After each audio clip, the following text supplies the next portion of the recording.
name is Tony Lee, and I am currently serving as the Associate Director for the United World College Scholars Program. So ASEAN used to be called the Malaysian Student Associations.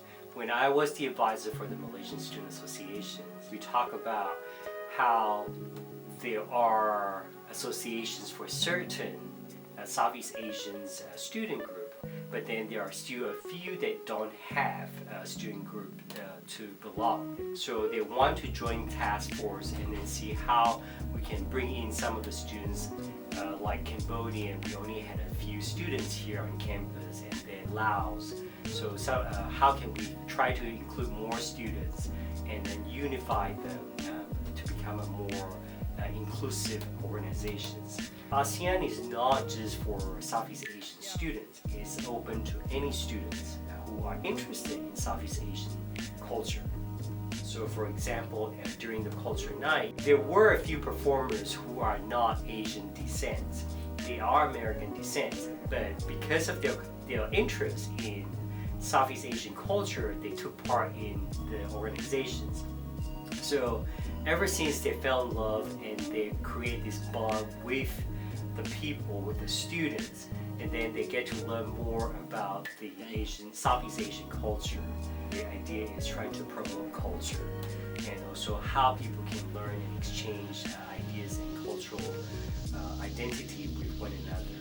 So several of the students who are part of ASEAN is also part of the United World College Scholars Program. The whole movement is all about creating peace, inclusivity, and diversity. So I think with that in mind, they are very eager to bring these unifications among the students. So they have approached the different students that represent the different countries in Southeast Asia. That's how it got started.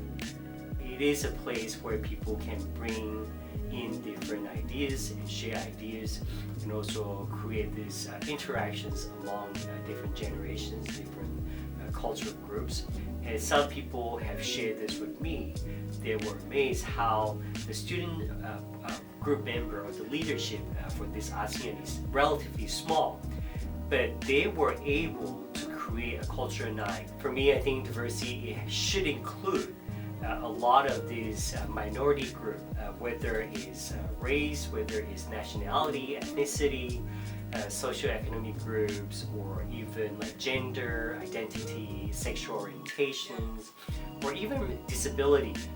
Because I think we need to talk about them when we talk about diversity.